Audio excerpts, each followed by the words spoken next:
इस वीडियो में हम सैप में मटेरियल मास्टर और आर्टिकल मास्टर के बीच के अंतर को देखेंगे। आर्टिकल मास्टर और मटेरियल मास्टर के बीच का अंतर मुख्य रूप से उनके उपयोग और विशेषीकरण में होता है। मटेरियल मास्टर सैप सिस्टम का एक केंद्रीय घटक है और इसमें वह सभी आवश्यक डेटा होता है जो किसी मटेरियल का वर्णन करता है। यह डेटा विभिन्न व्यावसायिक प्रक्रियाओं के लिए आवश्यक होता है, जैसे कि खरीद, वेयरहाउसिंग, उत्पादन, बिक्री और लेखांकन।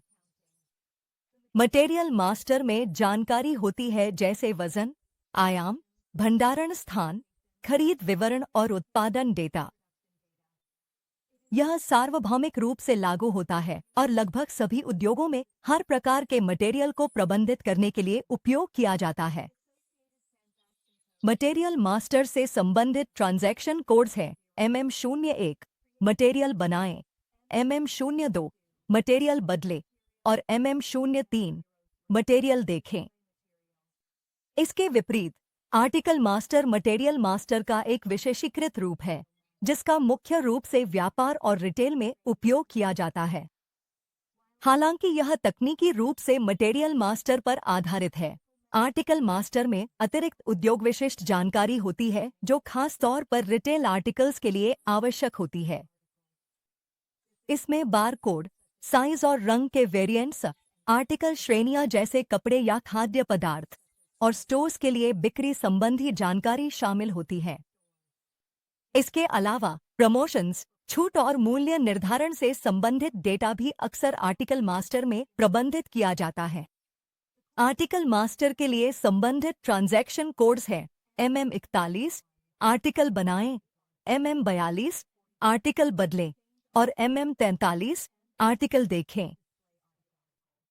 मुख्य अंतर यह है कि मटेरियल मास्टर सार्वभौमिक रूप से उपयोगी है और यह सामग्री का वर्णन करता है, चाहे वह किसी भी उद्योग या उद्देश्य के लिए हो, जबकि आर्टिकल मास्टर विशेष रूप से व्यापारिक आर्टिकल्स के लिए अनुकूलित है। इसका एक अच्छा उदाहरण है एक धातु की पाइप जो उत्पादन में उपयोग होती है, जिसे मटेरियल मास्टर में प्रबंधित किया जाता है, जबकि एक टी-शर्ट जो रिटेल में बेची जाती है उसे आर्टिकल मास्टर में मैप किया जाता है। टी-शर्ट में अतिरिक्त जानकारी होती है जैसे रंग और साइज के वेरिएंट्स, साथ ही बिक्री के लिए बार कोड भी शामिल होता है। सारांश में आर्टिकल मास्टर मटेरियल मास्टर को विशेष रिटेल डेटा के साथ पूरक करता है, जबकि दोनों आपस में घनिष्ठ रूप से जुड़े होते हैं और सैप सिस्टम में कई प्रक्रियाओं का आधार बनाते हैं। हमें उम्मीद है कि यह वीडियो आपके लिए मददगार रहा। अगर आपके पास कोई अतिरिक्त सवाल या टिप्पणी है तो कृपया नीचे संदेश छोड़ें। अगली बार फिर मिलेंगे रैडबेस्ट एकेडमी पर।